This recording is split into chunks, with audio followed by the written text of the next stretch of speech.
Bueno, vamos a pasar entonces a presentar a nuestro primer disertante. Primero agradecerle al doctor Pablo Casa siempre la disponibilidad y el acompañamiento desde que empezamos a crear esta diplomatura, tanto la versión número 1 como esta versión número 2. Y bueno, el doctor Pablo Casa va a estar acompañado de la doctora Yasmín Quiroga, que es secretaria del juzgado del doctor Pablo Casa, y le va a hacer una presentación él en forma específica. Yo le voy a presentar a Pablo. Pablo es abogado, es juez de primera instancia en el Fuero Penal Contravencional y de Faltas, a cargo del Juzgado 10º de la Ciudad de Buenos Aires, es docente de Derechos Humanos y Derecho Constitucional de la UBA, en Derecho Informático en la Universidad de Palermo, en Innovación, Datos Abiertos e Inteligencia Artificial. Pablo fue secretario de Innovación del Consejo de la Magistratura de Cava del 2011 al 2015 y publicó diversos artículos relacionados a sus estudios y experiencias, todos relativos a distintas áreas de derechos humanos, de derecho penal, informático, administración de justicia, tecnología, gobernanza de Internet y protección de datos personales. Esto es un resumen escueto de Pablo para no hacerlo largo, así que si les parece bien a todo el equipo y a la comunidad, Pablo, como diría el doctor Adaro, esta nave está en tus manos. Muchas gracias, Yasmín, también por participar. Gracias, Giancarlos. Nada, en principio, impresionante la convocatoria. Mario provoca estas cosas, nos llena de felicidad. Nada, ser parte de esto, sobre todo viniendo de tan federal y tan regional, que haya participantes de toda Latinoamérica, realmente es un placer. Nos toca con Yasmín, que me van a escuchar quizás que le diga Yas, porque así la conocemos, que como ya la van a ver, que es la que está compartiendo la pantalla, pero es una mujer que además de ser abogada y ser la secretaria del juzgado, yo le decía a Giancarlo, ella es directora del Observatorio de Datos con Perspectiva de Género, que es una ONG que tiene también un trabajo nacional y regional muy interesante, justamente en algunas cuestiones que van a ustedes ver que se convirtieron en políticas públicas en esto que nos convocaron, que es dialogar un poco. No van a encontrar acá una clase académica, de hecho la idea es, y me gustaría preguntarles cómo están, si me pueden levantar los dedos, son un montón de personas, si están bien, si estamos bien, porque la idea, ahí está, veo dedos levantados, se agradece.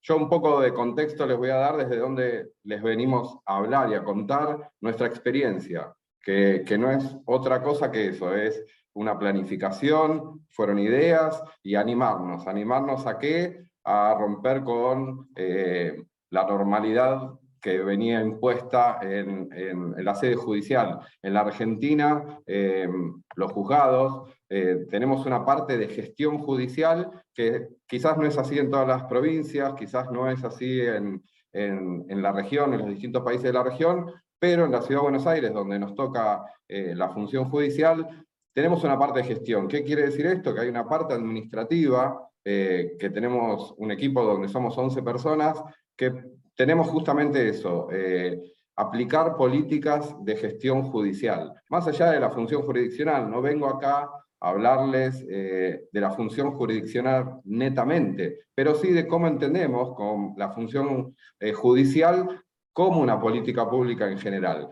Entonces, a partir de tratar de resolver un dilema, que yo siempre les decía a las personas del juzgado cuando yo era joven y intentaba saber si les estaba pasando lo mismo a las personas que hoy son jóvenes y que trabajan en el equipo, ¿qué les sucedía con relación a si les causaba orgullo trabajar donde trabajaban? Si socialmente cuando estaban en un boliche, en algún lugar, cuando yo iba a bailar, le decíamos boliche, no sé cómo se dirá ahora, pero conocía a una chica y hola, ¿qué tal? ¿Y qué sos? Y soy abogado, ¿y qué haces? Y me gusta el derecho penal, y yo trabajo en la justicia desde los 19 años, y nunca decía que era judicial.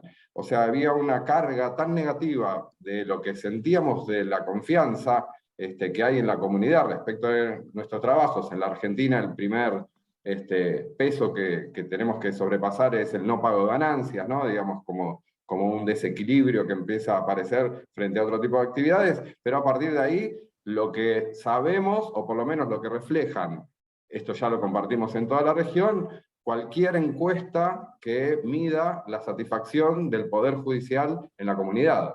Estamos con indicadores preocupantes que deberían ser alertas para ver qué está pasando, por qué no tenemos la confianza en la comunidad, cuando en realidad esto en algún punto puede resultar injusto.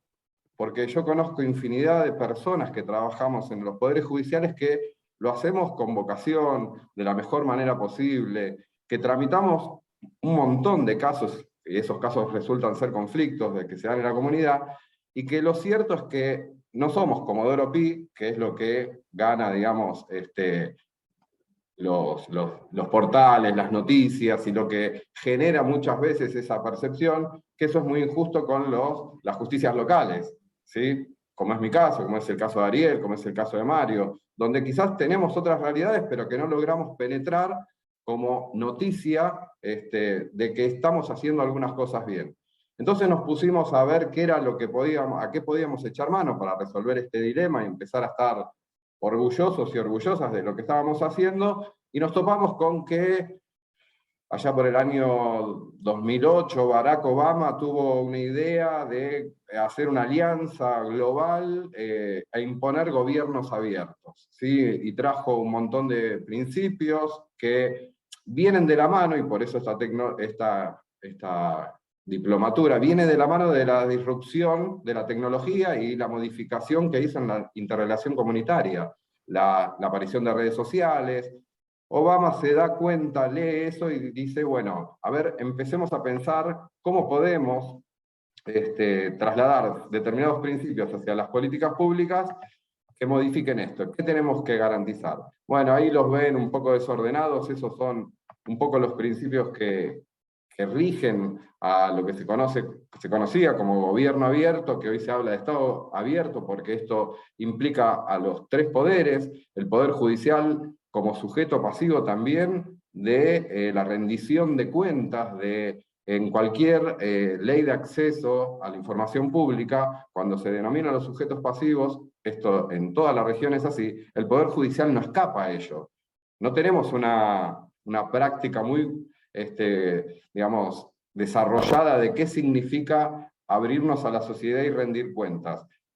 Parecería que esa máxima que escuchamos de que las personas que trabajamos como jueces o juezas hablamos solo a través de nuestras sentencias. Ok, creemos que es un paradigma bastante viejo, pero incluso dentro de ese paradigma, ¿qué significa? ¿Cómo la ciudadanía accede a esas sentencias? ¿De qué manera sabe lo que estamos haciendo?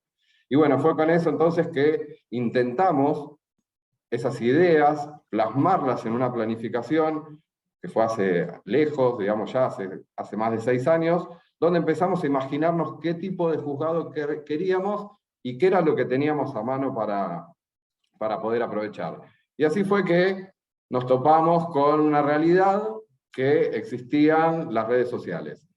Y vimos en eso una posibilidad de participar y efectivizar esta política de transparencia activa a través de una cuenta en una red social. La verdad que elegimos Twitter, estamos en Twitter, como les digo, hace 6 años, por una cuestión de aquel momento que era de una accesibilidad más universal que otras redes sociales, donde no requiere tener una cuenta, digamos, no requiere estar registrado, tener un Twitter personal, sino que son accesibles, que no sucede tanto esto con otras redes como Instagram, como Facebook. Hoy ya estamos mirando TikTok, Twitch y demás a ver qué es lo que está pasando, pero en realidad, en principio, pensamos ese ejercicio de transparencia activa con la publicación a través de esta red social que nos permitía estar en comunicación directa con la ciudadanía. O sea, podíamos rendir cuenta a través de las publicaciones, no requeríamos de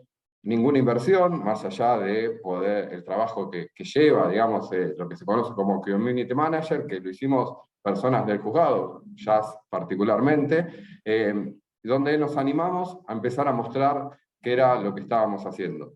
Y la verdad es que los resultados de esas publicaciones que se basaban en esto, en mostrar qué hacemos, quiénes lo hacemos, cuánto hacemos, cómo lo hacemos, en cuánto tiempo, Esto se traduce en un trabajo de datos, que ahora vamos a entrar un poquito más fino, que tiene que ver con generar indicadores, en documentar en cómo se recolectan esos datos, y también abrir esos datos, y de qué manera se van a abrir esos datos.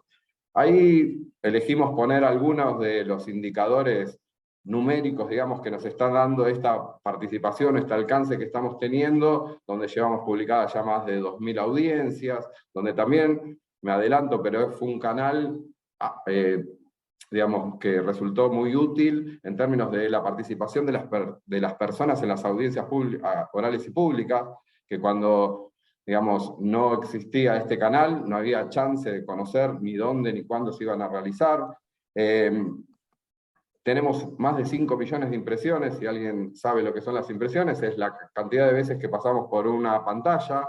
Eso nos daba un alcance que ni siquiera imaginábamos. Haber pasado por más de 5 millones de pantallas nos está hablando de que estamos teniendo una llegada mucho mayor a la que es cuando estaba el juzgado físico, donde las personas solo se podían acercar.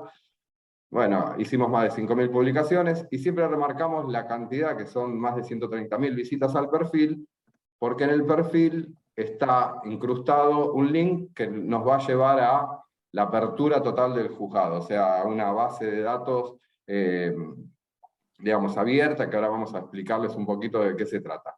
Así que, nada, aprovechamos el momento que se estaba dando, nos capacitamos en el manejo de tecnología y empezamos a implementar esta política a partir de estas publicaciones.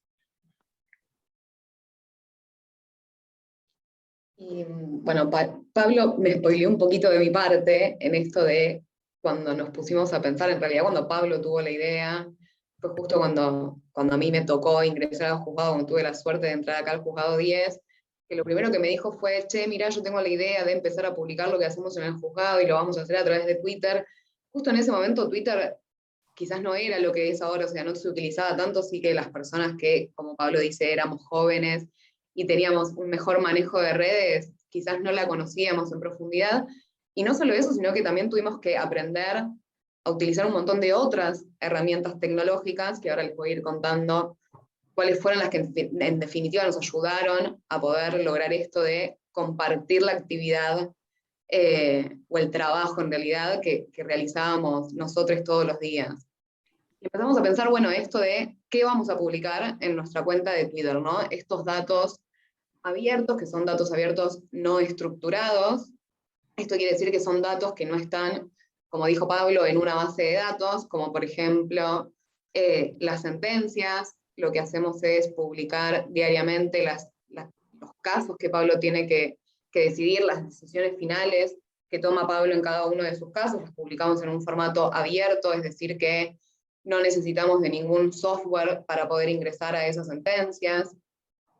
Publicamos también la agenda de audiencias, como decía Pablo, que lo que permitió es que un montón de personas, en su gran mayoría estudiantes de Derecho, se pusieran en contacto con nosotros para participar de esas audiencias.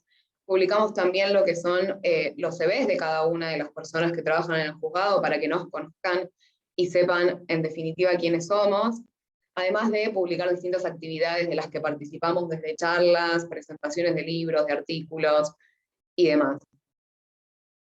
Pero fuimos aprendiendo un poquito más en esto de qué son los datos abiertos, qué son los datos abiertos estructurados, y sobre todo lo que aprendimos es que para que un dato sea abierto tiene que cumplir con distintos requisitos y distintas reglas, para llamarlo de alguna forma, que lo que permita es que cualquier persona que quiera analizar esos datos y verlos, lo pueda hacer de una forma rápida y accesible, digamos, y que esos datos puedan ser reutilizables, que permita que cualquier persona pueda realizar los análisis que quiera.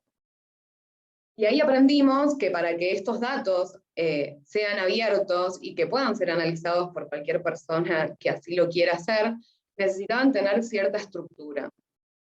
Y por eso es que creamos la base de datos del Juzgado 10, que en este link que dice Pablo, que está accesible a través de nuestra cuenta de Twitter, en realidad ahí acceden a lo que se llama el repositorio de datos del juzgado, donde además de la base de datos van a encontrar todo esto que yo les fui diciendo, como las sentencias, los CVs de cada uno de nosotros, otras bases de datos que tenemos que ahora les voy a contar, y uno de esos links es esta base de datos, donde básicamente lo que hay es una descripción bastante pormenorizada de esas sentencias, de esas resoluciones que Pablo dicta en cada uno de los casos, y al final de la base hay una columna donde están todos los links de acceso a estas resoluciones.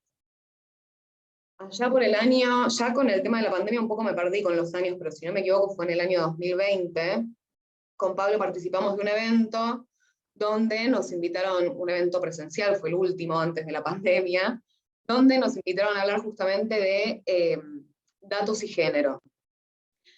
Y ahí nos pusimos a pensar un poco, bueno, qué era lo que teníamos para mostrar y qué era lo que había disponible a nivel nacional. Y nos topamos con la base de datos, o los datos abiertos en realidad, de la Oficina de Violencia Doméstica de la Corte Suprema de Justicia de la Nación, que tiene datos abiertos desde el 2017, si no me equivoco. Todos los años publican los datos y hacen además informes estadísticos, o sea, hacen un análisis propio de sus datos. Y ahí nos dimos cuenta que teníamos algo muy valioso, que era justamente los casos de violencia de género.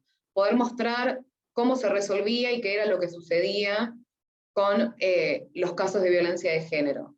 Entonces lo que decidimos hacer en ese año es incorporar a nuestra base de datos, que tenía este detalle de las resoluciones, agregarle perspectiva de género. Y ahí lo que hicimos fue agregar los distintos tipos de violencia, que estos están enumerados en la Ley de Protección de la Mujer, que es la 26485, la modalidad de la violencia, distintas características, por decirlo de alguna forma, socioeconómicas de las partes involucradas en el caso, y también agregamos lo que son las frases de la agresión. Quería hacer un comentario al respecto, y ahora me lo olvidé, así que cuando me lo acuerde lo voy a hacer. ¿Qué nos permitió esta base? Por un lado, un montón de usos internos por parte del juzgado, como por ejemplo analizar y ser conscientes de, por ejemplo, cuántas resoluciones dicta Pablo en un día, cuántas audiencias tenemos, cuántos minutos en audiencia está Pablo por día, por mes, por año, qué porcentaje de casos de violencia de género se representan en el total, que eso obviamente en el transcurso de los años fue variando. Hoy en día, desde que tenemos la base, que es desde el 2016 hasta el día de hoy, aproximadamente un 30% de los casos se dan en un contexto de violencia de género. Y además incorporamos lo que es, bueno, la perspectiva de género, ¿no? Que esto es algo transversal, como decía Pablo, a la gestión del juzgado, y creamos justamente una guía de gestión de casos de violencia de género, y ahí lo que ponemos es como, para hacer clara, una especie de checklist en el momento en el que ingresa el caso, para poder ver qué es lo que tenemos de información en ese caso y qué es lo que no, y qué información necesitamos completar. Tenemos una guía de lenguaje claro, que hicimos una primera versión allá por el 2017, si no me equivoco, y en el año 2020 la actualizamos e incorporamos un capítulo que justamente habla del lenguaje no sexista y cómo abandonar el lenguaje androcéntrico centrado en el hombre. Tenemos además una base en esto que decía Pablo antes, de cuánto tardamos en hacer cada una de las cosas que hacemos en las causas judiciales, que esa base también está dentro del repositorio de datos del juzgado. Y además tenemos una base de registro de causas en trámite. Esto surgió a partir de la pandemia. Lo que hicimos fue transformar, no sé cuántas personas son judiciales acá, pero lo que se llama la famosa pajarera, que básicamente es un mueble donde están ahí todas las causas. Lo que hicimos fue transformarla en algo virtual, más allá de tener todas las causas escaneadas. Lo que hicimos fue hacer una base de datos con distintas columnas, donde ahí ponemos datos sobre las causas. Esta base todavía no está publicada, próximamente lo va a estar, porque estamos limpiándola justamente para poder ver qué publicamos sobre esa base, teniendo en cuenta, ¿no?, este derecho que tenemos las personas a la protección de nuestros datos personales, porque obviamente no solo en la base de datos, sino también en las resoluciones hay datos muy sensibles sobre las personas involucradas en los procesos judiciales. Entonces siempre tenemos esto presente a la hora de no solo publicar las sentencias, sino también en la publicación de nuestras bases de datos. Y además, esto de recolectar y de producir datos, lo que nos permitió no solamente un montón de actividades, por suerte, y de trabajos con personas de la comunidad que estaban interesadas no solo en la apertura de datos en general, sino también en la apertura de datos desde el Poder Judicial, sino que nos sirvió muchísimo para lo que tiene que ver con la gestión interna del juzgado. Casos de éxito, y acá vamos a hablar un poco de esto que les contaba de los usos internos del juzgado. Una parte que tiene que ver con el análisis, para ser conscientes del trabajo que tenemos. Hacemos visualizaciones sobre estos análisis, no solamente para publicarlos en Twitter y mostrarle a la comunidad cuáles son los resultados de esos datos que recolectamos, sino también para una cuestión de nuestra de gestión interna del juzgado. Saber o ser conscientes realmente y poder demostrar con números concretos qué es lo que hacemos diariamente y cómo nos dan esos números. Además, tenemos una plataforma de datos que genera visualizaciones automáticas, que la hizo Sergio Raza, que es un programador, que se contactó con nosotros a través de Twitter y nos dijo, che, qué bueno lo que hacen, quiero hacer algo con su base de datos, ¿me autorizan? Y le dijimos, obvio que sí, porque para eso está la base de datos, es abierta, cualquier persona puede entrar y hacer los análisis que requiera. Y ahí llegamos a esto de, bueno, crear una plataforma de datos que básicamente lo que hace es hacer visualizaciones, por decirlo de alguna forma, en tiempo real, porque eso se actualiza una vez que la base de datos, que a la base de datos se le carga una nueva fila, una nueva resolución. Y respecto al registro de causas en trámite, que era esta pajarera que yo les decía, que la tenemos desde que inició la pandemia, desde el 2020 ya vamos 2 años, que ahí lo que hicimos fue, bueno, estandarizar distintos datos sobre las causas que teníamos en trámite, como por ejemplo cuál era el estado procesal, quiénes son las partes que intervienen, si tenemos algo que hacer en determinada fecha, si hay algún plazo que se está por vencer, si hay alguna fecha de audiencia fijada. Y utilizamos estas herramientas que tenemos disponibles, en este caso es la hoja de Sheet de Google, que es como un Excel, que lo que tiene son varias cosas que están piolas a utilizar, como por ejemplo las fórmulas condicionales, que ahí lo que nos permite es que frente a determinada condición suceda algo en esta base de datos, y ahora les voy a explicar un poquito más. Y además, Google tiene otra herramienta que es este AppScript, que básicamente es un código de programación, o en realidad es programar sobre Google, que si no me equivoco utiliza un lenguaje de programación que es JavaScript. Pablo, ahí vos me vas a poder corregir si es Java o si es JavaScript, no me acuerdo cuál de los dos, el primero o el segundo. Bueno, no nos acordamos si es Java o si es JavaScript, ahí ya nos perdimos. Y empezamos a utilizar esto de programar determinadas cuestiones sobre esta base de datos. Para eso, en febrero de este año empezó a trabajar una persona no binaria en el juzgado, que es Ilan, que es programadora, que nos está ayudando un montón con estos distintos sistemas de alertas, vamos a llamarlo, porque por ahora en lo que estamos trabajando es en eso, por decirlo de alguna forma, sacarle todo el jugo posible a esta base de registro de causas.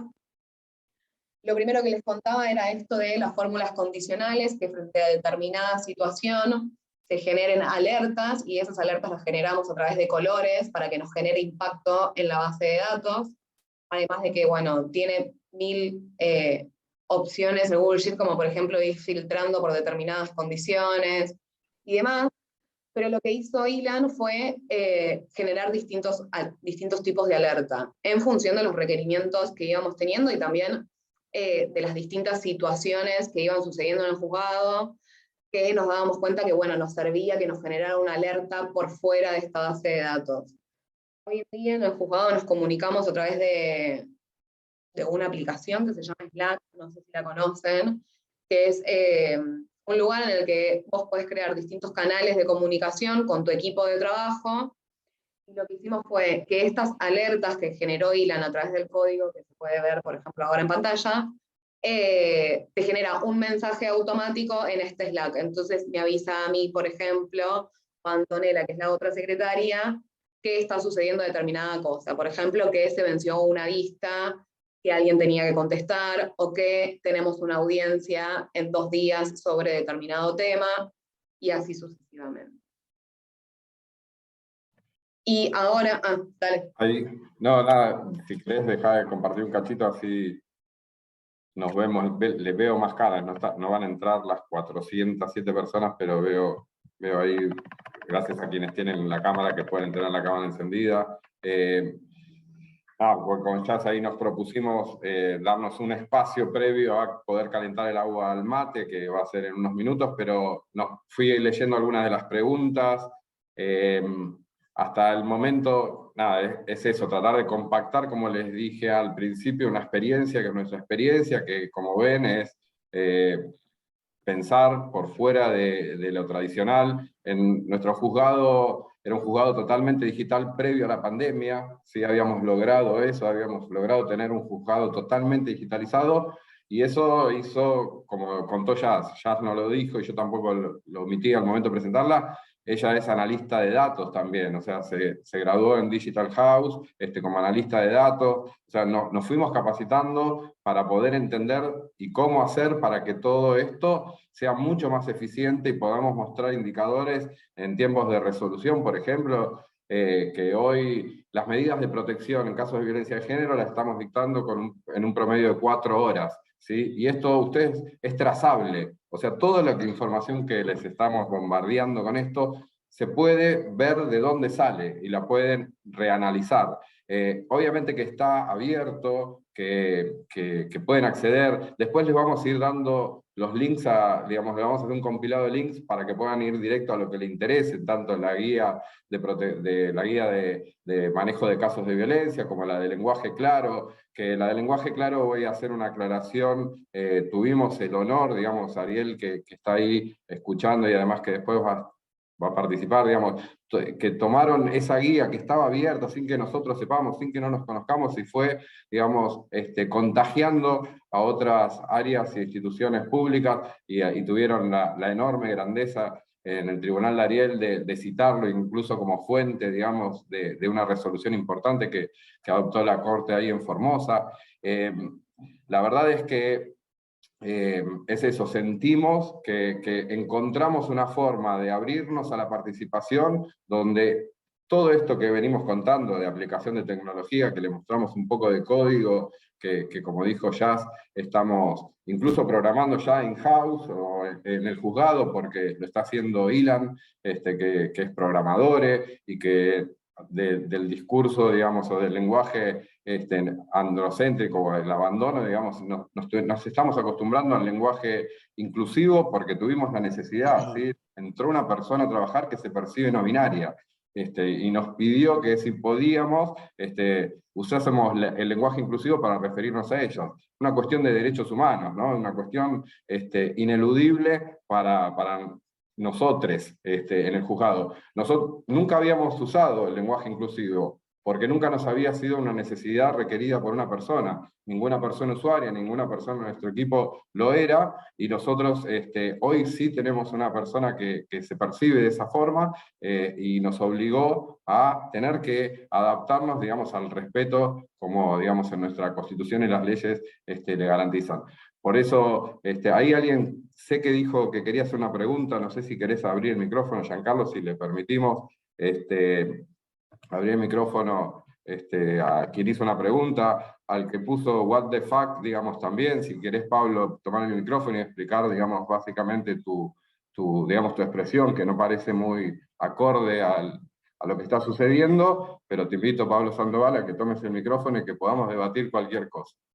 Pablo, mira, yo voy a aprovechar ahora la pausita, antes de ceder la palabra, si alguien quiere realizar algún aporte, que levante la mano por el chat. Preguntan acá, entiendo que el desarrollo de este proyecto de ustedes lo han realizado en el propio juzgado. Preguntan acá si específicamente necesitaron una autorización por parte de los tribunales superiores para realizarlo y si se replicó en otros juzgados que ustedes también trabajaban. Eso en primer lugar. Y hay otra pregunta también que habla sobre los resultados. ¿Qué resultados han tenido respecto a las publicaciones? ¿La gente ha accedido a la información y se ha interesado? Es decir, quieren ver un poco cómo ha sido la incidencia de todo esto en la comunidad, en el usuario en sí del servicio de justicia. Tomo la primera parte, o la última en realidad. Tuvimos grandes repercusiones. Las guías de lenguaje claro, por ejemplo, están intervenidas por personas de la comunidad. Están abiertas a que ustedes cuando ingresen puedan dejarnos comentarios. En las audiencias hoy llevamos la participación, como les dije antes, en las audiencias públicas, orales y públicas, llevamos con más de 150 personas que han participado. Yo trabajé 11 años en un tribunal oral federal en Comodoro Pi. Nunca vino nadie a ver la audiencia, nadie. Primero porque no sabían cuándo se hacían, no, había que ir físicamente. Hoy pueden, digamos, participar de manera virtual, para lo cual nosotros internamente hemos creado también un documento que se comprometen a la confidencialidad de los datos, porque ahí surgió la publicación de la sentencia y ahora vamos a contar algunas cosas que, alguna parte de la pregunta la voy a evitar porque vamos a hablar sobre eso en la segunda parte, pero cuidamos mucho los datos personales, ¿sí? Nosotros, si me buscan en redes, en el único lugar donde van a encontrar es en LinkedIn, ¿sí? Que lo hice hace poco. Me especialicé en protección de datos personales y en tecnología, con lo cual todo lo que hoy ya no vamos a poner en discusión de los riesgos que hay respecto al tratamiento, se imaginan lo magnificado que está en los ambientes judiciales. Incluso hemos tenido y colaboramos con una tesis en la Universidad de Itela respecto de un programador que nos está ayudando para anonimizar la base de datos que está anonimizada, ¿sí? Porque sabemos que el poder computacional, aplicando tecnologías de ingeniería inversa, puede hoy conocerse y, digamos, de alguna forma desanonimizarse esos documentos, ¿sí? Entonces estamos tratando de aplicar tecnología que yo ya no puedo explicar, ¿sí?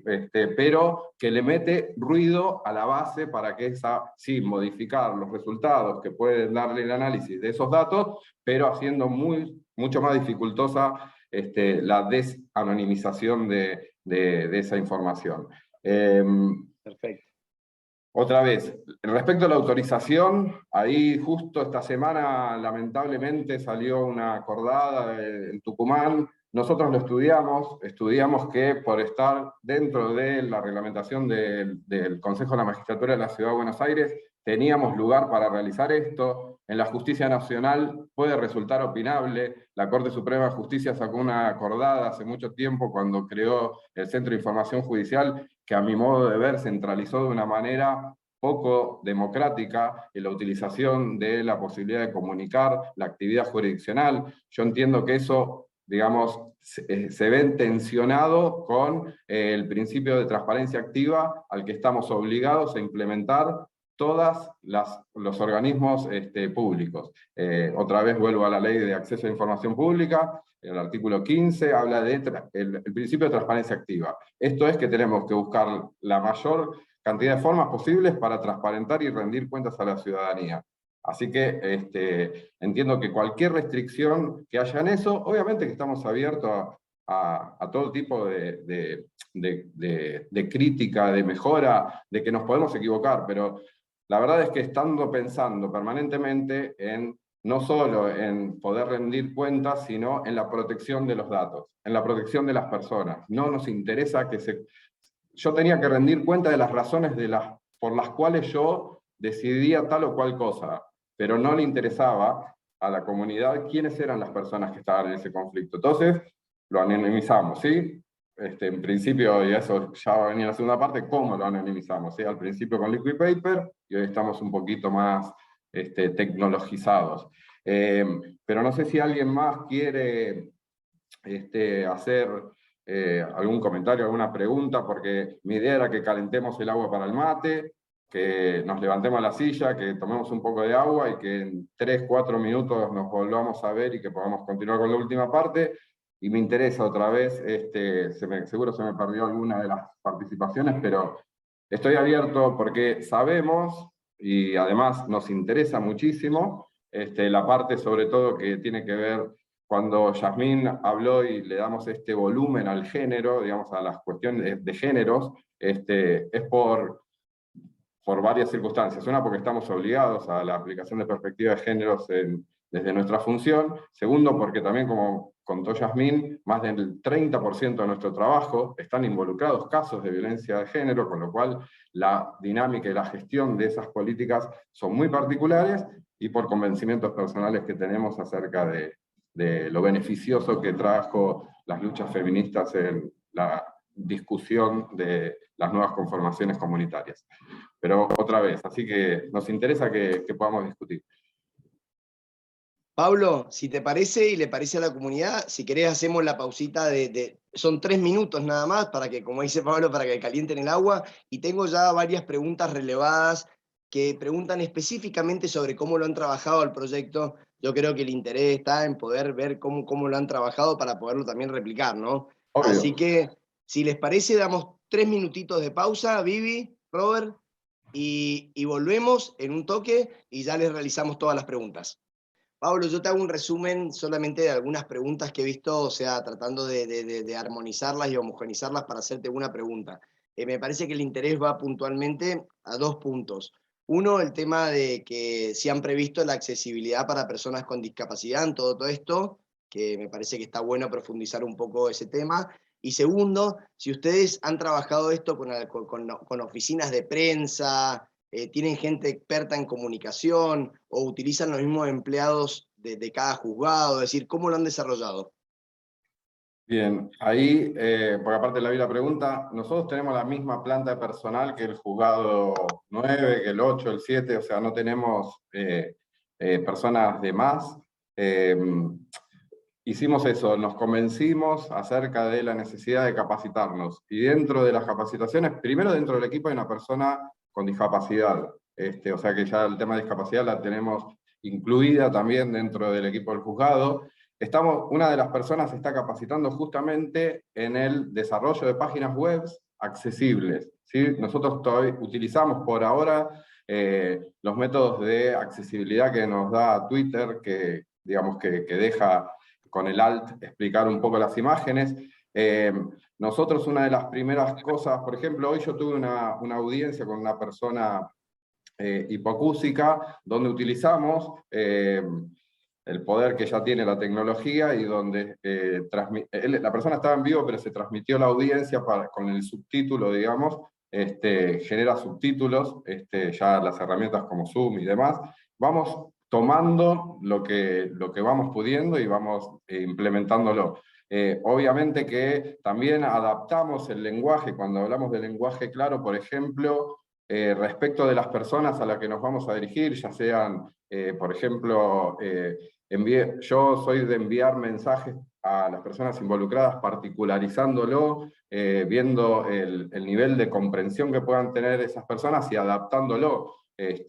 Obviamente que cuando fueron personas con alguna discapacidad, también contamos con áreas especializadas, tanto en el Consejo de la Magistratura como a una función jurisdiccional que tiene la Asesoría General Tutelar. Eso en términos digamos, de cómo fue que nos fuimos adaptando a la cuestión administrativa, si se quiere. Con relación la verdad que colaboran muchas personas que saben de comunicación, de diseño. Los diseños que ven, hoy utilizamos el Canva, que es una herramienta gratuita, abierta, que nos permite, pero también aprendimos de diseño, o sea, lo elemental, ¿sí? Somos todas las personas que trabajamos menos Ilan, somos abogadas o abogados, pero lo que entendimos es que el momento requería de que el currículum se diera vuelta. Cualquier abogado o abogada, cuando armábamos un currículum para presentarnos en algún lugar, en el último punto poníamos manejo de Outlook, de de Word, de Excel, ¿sí? Hoy creemos que las habilidades tecnológicas son prioridad en el mundo actual y ni hablar en el mundo futuro. Entonces, entendiendo eso, fue que otra vez nos capacitamos y nos aprovechamos de la cooperación. El mundo tecnológico, el advenimiento de Internet generó una lógica muy horizontal de compartir, de información, de poner, al hacer accesible los datos, al hacer accesible las formas, estamos abiertos a las mejoras, porque alguien lo toma, alguien nos hace una propuesta, podemos mejorar. La verdad es que nos encontramos, y ahora un poco la idea era seguir contándoles un poquito de estos casos de éxito, si se quiere, o en realidad también de participación ciudadana activa que tuvimos, que tuvo que ver con eso, con esta colaboración permanente de distintas áreas. Hoy, el abordaje de cualquier situación debe ser interdisciplinaria. O sea, la situación relacional que tiene nuestra vida en comunidad hace que hoy ya no alcance con una sola mirada y una sola escucha. Cuanto más escuchemos, cuanto más saberes intervengamos en proponer y en buscar distintas alternativas, quizás tenemos más posibilidades del éxito. No nos garantiza el éxito tener datos fiables y que haya varios saberes participando, pero quizás tenemos más posibilidades de acierto que la intuición. Es decir, bueno, me parece que... De hecho, nosotros con los datos internamente jugamos mucho. Cuando los analizamos, hacemos como preguntas sobre ¿qué te parece que fue lo que más pasó en el juzgado? Y la verdad que a veces difiere las sensaciones que tenemos con lo que nos muestran los datos. Por ahí vi una cuestión en términos del lenguaje, que sé que causa, digamos que provoca, si se quiere. Justamente se trata, ahí decía alguien, no se trata de obligar a nadie a nada. Yo cuento lo que fue la experiencia del juzgado personal, de tener que hacer este ejercicio de respeto de derechos humanos de una persona que nos dijo que se sentía más cómoda porque se percibía no binaria, cuestión que obviamente que incomoda, que indaga, que nosotros estamos formados en un binarismo que nos indaga respecto de otras posibilidades. Lo hablo como un varón, cis, heterosexual, blanquito, lleno de privilegios, ¿sí? Incomodado, pero que muchas cosas se me escapan incluso a decir que lo puedo entender, pero sí que lo tengo que respetar. Esa es la base básica de los convencimientos y de la aplicación, como dije. Hasta el ingreso de Ilan, no habíamos tenido la necesidad de ingresar en la discusión sobre el lenguaje inclusivo. Sí tuvimos personas trans en el juzgado, digamos, ya sea como víctimas o como personas acusadas, que les dábamos el trato, obviamente, de la percepción de género, pero no nos había pasado el hecho de enfrentar, tener que respetar la decisión y la percepción de una persona respecto de su género no binario. Así que, bueno, igual si, otra vez,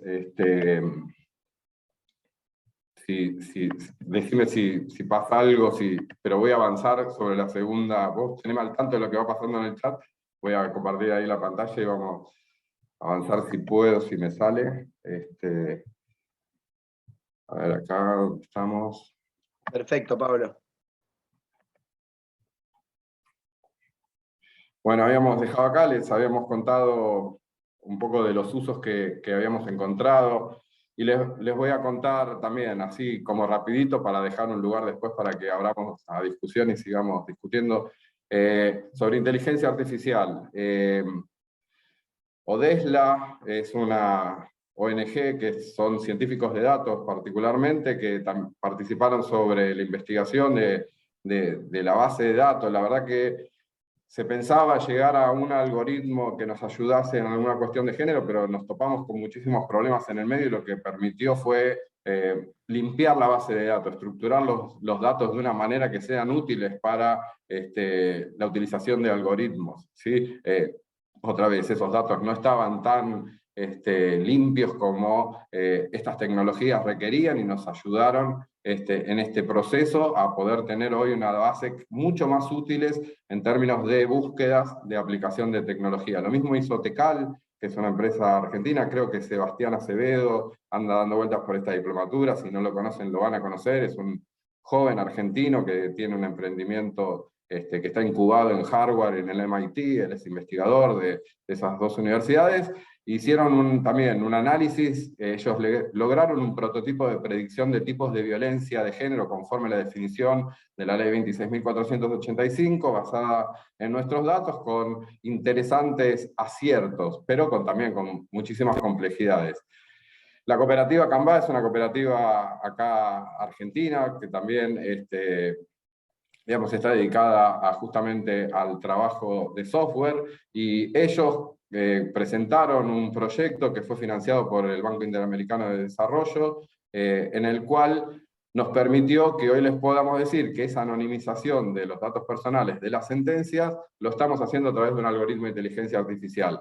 Les mencioné que antes lo hacíamos con Liquid Paper, después utilizamos manejos de intervención, sobre todo del PDF, y hoy lo que hacemos es, a partir de la sentencia en un formato, puede ser de Word, nosotros utilizamos el ODT, que es el Simi Word, pero que no es propietario, que es de código abierto, y a partir de eso el algoritmo lo que hace es detectar entidades, se le menciona, y busca primero nombres, o sea, todo lo que es datos personales, pero también nosotros le incluimos, otra vez, en los casos de violencia de género, que nos busque, por ejemplo, las frases con las que se agreden, porque sobre la violencia que están en nuestros casos, en la violencia de género, le pusimos el foco en las agresiones verbales. Porque vieron el iceberg de la violencia, que se dice que las violencias, digamos que las violencias extremas están sostenidas por un gran bloque que está invisibilizado. Bueno, nosotros empezamos a tratar de buscar cuál era la forma de agresiones verbales que el sistema judicial recortaba, ¿sí? Porque la voz de la víctima, cuando nos llega a nosotros en el juzgado, nos llega bastante recortada. Pero sin embargo, con ese recorte empezamos a tener un cuerpo básicamente de cuáles son las agresiones verbales que más se sufren. Y ahí empiezan a haber un montón de interseccionalidades, ¿no? De la violencia. Aparece el racismo, ¿no? Aparece, sobre todo en esta Argentina blanca, digamos, donde aparece la agresión no solo por el hecho de ser mujer, sino además por ser migrante o por ser marrón, digamos, tener los colores de andinos, ¿sí? Por no encajar dentro del modelo hegemónico de belleza blanco, aparece toda esa riqueza, digamos, de posibilidad de análisis que aporta otra vez a poder demostrar empíricamente determinadas situaciones con datos fiables que no inventamos, que existen en la realidad y que pueden intervenirse o abordarse con políticas públicas de una manera, entendemos, un poco más eficiente. También participaron digamos, utilizaron nuestros datos, la Escuela de Datos Vivos, que también es una escuela de científicos de datos, donde utilizan nuestra base para hacer los ejercicios en esa carrera. Les conté lo de la tesis de Ditela, que participamos en la anonimización de la base de datos anonimizadas, y también en UFASTA, que es también la van a tener Ana Diorio, que es una ingeniera de Mar del Plata, que está a cargo de el Infolab, que es el laboratorio de investigación informática de UFASTA de Mar del Plata, que también una alumna hizo una tesis a partir de nuestra base de datos, también analizando cuestiones que hacen a la violencia de género. Esto que les estoy contando, tuvimos el honor, básicamente, de ser reconocidos en dos informes, uno que hizo, digamos, que promocionó ONU Mujeres en la iniciativa Spotlight, donde cuenta, esto que les estamos contando muy apretado, lo cuenta en un informe muy enjundioso que realizaron, donde proponen eso, lo ponen como una buena práctica replicable, y propone que dentro del cumplimiento de los Objetivos de Desarrollo Sostenible, tanto el 5 como el 16, el 5 está relacionado a a la igualdad de género, y el 16 a las instituciones de paz, donde está la justicia, resaltaron como una experiencia que, por lo menos algo que podía ser mirado para poder ver qué parte servía, qué parte no, y mejorar y poder replicar. Lo mismo nos sucedió a nivel de Naciones Unidas, el PNUD, que documentó la experiencia que les estamos contando, y nada, nos sentimos parte simplemente de esas búsquedas de poder, eso, de tratar de construir sociedades como la ambición que tiene esa Agenda 2030 de Naciones Unidas, de desarrollo sustentable de las personas. Lo que ya un poco lo trasuntamos, perdón, un poco ya lo venimos diciendo, entendemos que la tecnología aplicada, sobre todo en el sector público, debe estar basada en estos principios éticos. Ahí Mario Daro es un especialista de la cuestión, no le gusta que le diga esto, pero la verdad Mario es una de las personas que más me invita a la lectura y que me recomienda lectura sobre los desafíos éticos que engendra la aplicación de tecnología en general y en los ambientes públicos en particular. Yo siempre trazo una comparación con lo que sucedió en la biomedicina, digo, algunos límites donde el saber enfrenta algunas tensiones éticas que ojalá se resuelvan en favor de las personas. ¿Por qué? Así como la tecnología tiene una faz muy virtuosa y luminosa, tiene una posibilidad de, como toda herramienta, de ser mal utilizada y que puede perjudicar básicamente la autodeterminación de las personas, ¿sí? Yo cuando doy clases de Derecho Informático y de Protección de Datos, entiendo que, no sé si conocen, pero el principio de autodeterminación informativa, que fue un concepto jurídico que se crea en el Tribunal Constitucional Alemán en 1983, que advierte que con la tecnología existente, insisto, en 1983, el procesamiento de datos hacía que las personas nos convirtiésemos en personas transparentes, en personas de cristal, y que eso podía impactar de manera negativa en la autodeterminación de las personas, porque que nosotros somos mucho más maleables que lo que creemos.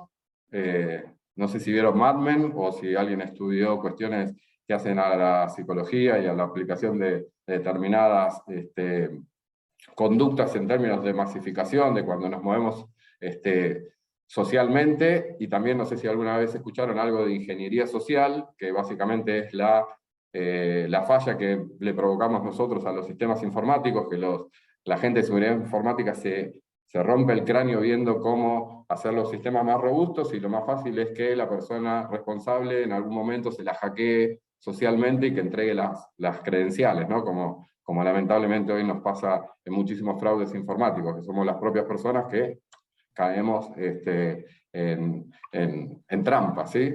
En ardides de quienes son perpetradores de este tipo de hechos.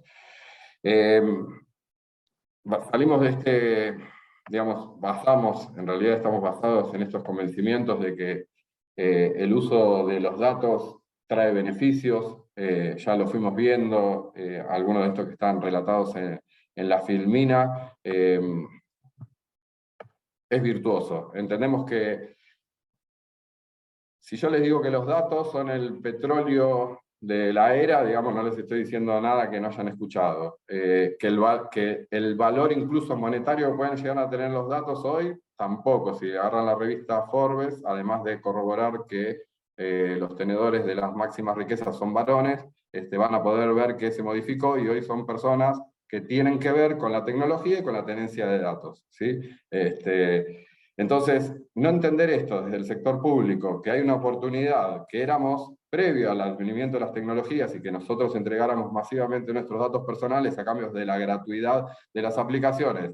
El que tenía más datos de las personas es los estados, y sin duda hoy tiene una gran cantidad de datos muy sensibles, como por ejemplo historias clínicas, como por ejemplo antecedentes penales, por ejemplo vidas laborales, o cualquier trámite que se haga frente al Estado, entender y poder entender que eso es de suma utilidad y que va a poder fomentar justamente el desarrollo humano de no solo las personas que trabajamos en las instituciones, sino que puede tener impacto en la comunidad, estamos convencidos de eso.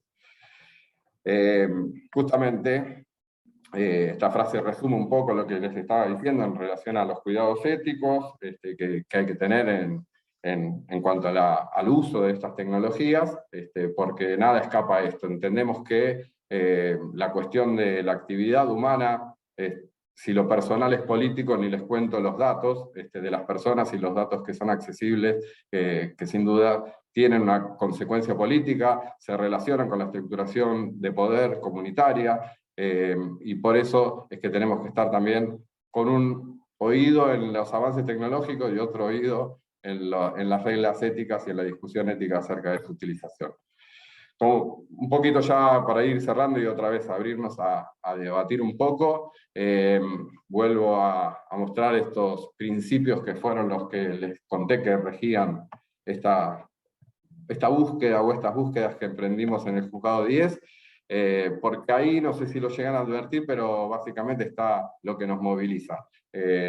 Entendemos que el centro de toda política pública, el centro de toda preocupación, de toda nuestra actividad son las personas. Es decir, que cuando hablamos de inteligencia artificial, de tecnología, lo que estamos buscando es mejorar la eficiencia de nuestro trabajo, porque porque creemos que nuestro trabajo impacta en la comunidad, somos canalizadores de conflicto, en mi caso el derecho penal es el que aplica violencia por parte del Estado, y no tenemos que perder de vista otra vez que el centro de toda política tiene y debe ser las personas. Así que bueno, por lo menos hasta acá lo que fue la presentación, perdón por lo rápido que seguramente fue todo, insisto, estamos abiertos y abiertas en el juzgado, nos pueden contactar, nos pueden escribir, nos pueden criticar, que es lo que esperamos, porque nos ayuda a mejorar sin duda. Y nada, quiero dejarles un tiempo, estos 20 minutos antes o un poquito menos antes de que empiece Ariel, a que podamos charlar con quien tenga ganas. Bueno, Pablo y Yasmín, nada, espectacular. La verdad que conocer la experiencia de ustedes y cómo la han llevado adelante, la verdad que creo que es ejemplificadora para todos y muy motivante. Así que, sobre todo, viendo el impacto que ha tenido todo. Yo tengo un par de preguntas que son variadas, Pablo y Yasmín, pero se las voy realizando porque muchas de ellas están repetidas en el chat. Hay una pregunta específica que habla respecto a la tecnología de algoritmo para anonimizar, ¿no es cierto? Preguntan, ¿esa tecnología de algoritmo para anonimizar se puede acceder gratuitamente?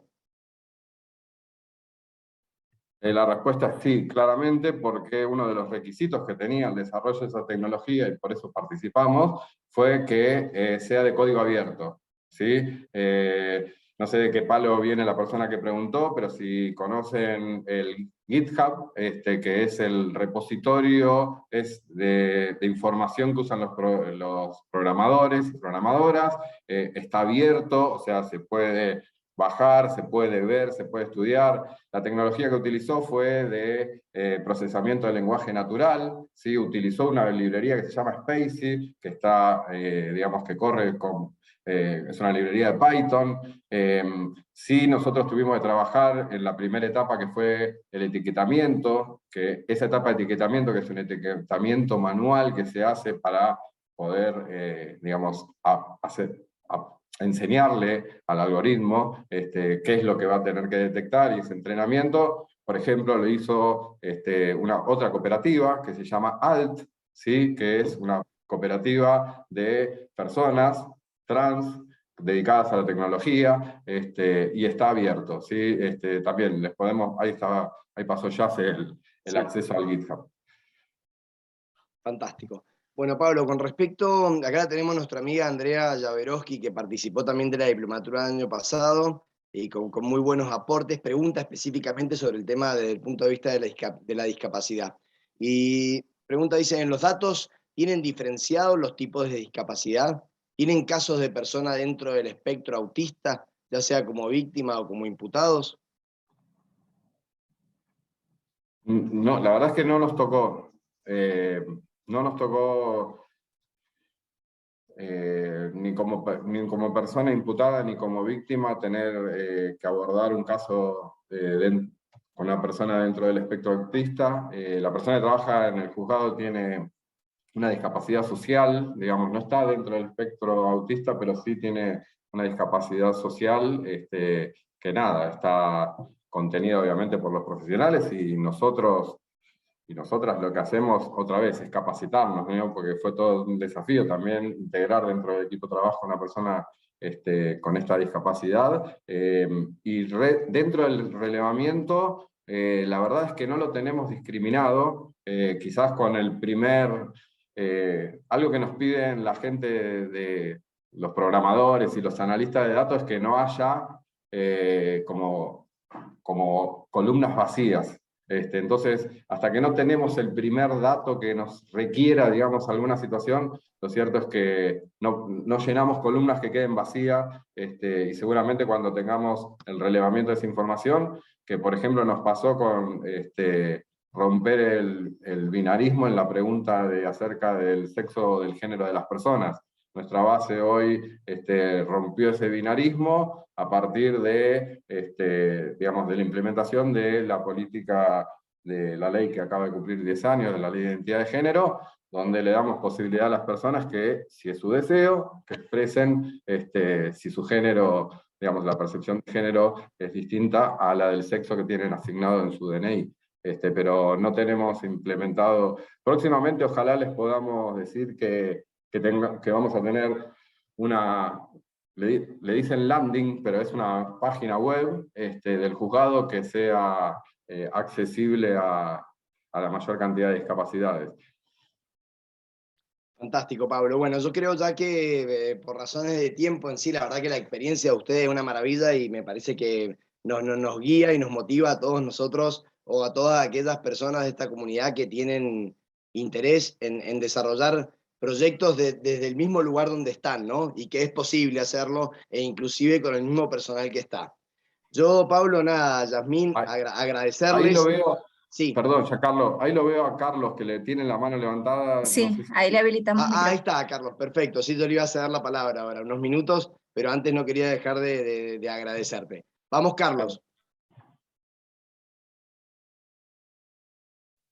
Estás Ahora sí. muteado, Carlos. No tenía habilitado el micrófono. Bueno, muchas Ok. gracias por la exposición.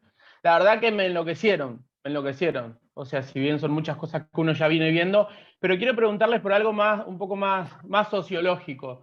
¿Cómo lidiaron con el resto de los juzgados esta innovación? ¿Cómo cayeron estas ideas, digamos? Para ustedes son el 10, del 1 al 9. ¿Qué reacción generó, sobre todo porque se empieza a generar esa discordancia de su efectividad con el resto, con los mismos recursos, y a veces eso es un gran problema? Entonces quería saber cómo lo manejaron y qué sintieron del resto también, ¿no? En ser los distintos, al parecer. Es una pregunta. A ver, nos conformamos con ver que es esto, ojalá que, digamos, la locura creo que tiene una parte buena y ojalá que sea esa la que te generamos, pero nos sentimos parte nada más de un colectivo que va proponiendo situaciones. No somos formadores de políticas públicas, somos un juego de primera instancia. Sí vimos que hoy en muchos poderes judiciales se van convirtiendo en determinadas políticas públicas que coinciden con lo que estábamos proponiendo, la búsqueda que teníamos. Al principio, cuando nosotros abrimos la cuenta de Twitter en el año 2016, en la región había solamente una cuenta de Twitter abierta de Colombia que estaba inactiva. Hoy es una cuenta, la de Colombia se las recomiendo, es un juzgado del 69 de Colombia, la rompen. ¿Sí? Nos pasaron años luz lo que veníamos haciendo. Y hoy vos ves que hay un montón de juzgados que están participando en redes sociales. No nos hacemos cargo para nada de eso, pero sí que nada, nos sentimos parte de eso. Más allá de que cualquier cambio cultural, la primera respuesta es la negación, ¿sí? El porqué, o sea, la incomodidad, el rechazo. Me pasó internamente, no fue que de un día para el otro, incluso gente joven, como Jazz, como las personas que están en el juzgado, me miraban raro, de por qué, si siempre lo hicimos así, más o menos estamos cómodos. Cualquier cosa que te saque un poco de esa zona de confort, en principio la vas a rechazar. la verdad es que no nos fijamos mucho más allá de esto de, otra vez, imagínate que para nosotros el reconocimiento de instituciones como la ONU, más allá de que pueda parecer, voy a usar una palabra que me dijo una vez Pedro Saborido, si querés es algo tilingo, ¿sí? En términos de Pedro, y es verdad, pareciera como que, ¿qué quiere decir? La verdad que no sé qué quiere decir, pero evidentemente había algo, generamos algo que podía resultar interesante para la lectura de gente que está intentando pensar algo que nos queda lejos, que es cómo se construye una sociedad, otra vez, más igualitaria, más pacífica, donde tengamos la autodeterminación de nuestras vidas, desapegado de toda violencia. Muy complicado, ¿no? Pero nos sentimos parte de eso, de un montón de personas que están en la misma. Bueno, fantástico, Pablo. A ver, Yasmín. Giancarlo, Sí, perdón, sí. quería decir dos cosas. Primero, para Adelante. saludar, porque acá hay una compañera nuestra del juzgado que es alumna de esta diplomatura, que es Clara Larcón, que de hecho recién nos escribió en el chat. Hola Clary, que estás por ahí. Así que si alguno después nos quiere contactar o lo que sea, le pueden pedir el mail del juzgado a Clary y nos mandan por ahí, o por la cuenta de Twitter también, porque también lo leemos. Y después quería adherir a un comentario que había en el chat, que yo, mientras Pablo iba contestando y yo iba buscando los links, iba leyendo algunos aportes. Y algo muy importante, que no solo que esto es una creencia que tenemos desde el juzgado, sino también desde esta organización de la sociedad civil, esta asociación civil de la que yo formo parte, y que siempre lo que hablamos es la importancia de contar con datos para que el Estado y que las distintas instancias del gobierno puedan tomar en definitiva políticas públicas que estén basadas en evidencias, ¿no? Y no en esto de yo creo que lo que sucede es, o alguien dijo que lo que sucede es. Y ahí una compañera puso en el chat la importancia de que las oficinas de estadísticas de los distintos poderes judiciales empiecen a abrir los datos, porque si bien hay muchas publicaciones de informes estadísticos que están buenísimos, que nos ayudan quizás a comprender un poquito qué es lo que pasa en cada una de las provincias, hay todavía toda una parte que nos falta, que es el acceso a esos datos, que esos datos deberían estar publicados para primero yo poder constatar que lo que me estás mostrando tenga como su detrás, que serían estos datos abiertos, y segundo, para yo también poder realizar los análisis que yo quiera, desde trazar, calcular, ponerle foco a los datos que a mí me interesan, que en particular son en los casos de violencia de género, etcétera, pero bueno, eso es algo muy complicado. Entiendo que quienes están un poco en el mundillo de datos saben cuáles son las dificultades que tenemos, sobre todo en el acceso a los datos de los que se encarga el Estado Nacional, ¿no? Que son los encargados de recopilar los datos en ese punto. Y nada, ahí Clary acaba de mandar el mail del juzgado al chat, así que gracias, Clary. Eso es trabajo en equipo, Yasmín. Así. Gracias, Clara. Muchas gracias por la información. Bueno, nada, en nombre del doctor Adaro, de todo el equipo, de toda la comunidad, la verdad que ha sido maravilloso escuchar la experiencia de ustedes y, como dije, es motivante para todos nosotros que estamos tratando de innovar, de realizar pequeños cambios de todos los poderes judiciales donde trabajamos. Así que desde ya muchísimas gracias. Gracias por la generosidad intelectual, gracias por la sinceridad, y vamos a estar todos contactándonos. Aquellos que estén interesados de otros poderes judiciales, ya han sido remitidos los links para poderse vincular. Y nada, agradecerte, Pablo, agradecerte, Yasmín, y bueno, ya estaremos en contacto realizando y desarrollando algunos proyectos en conjunto.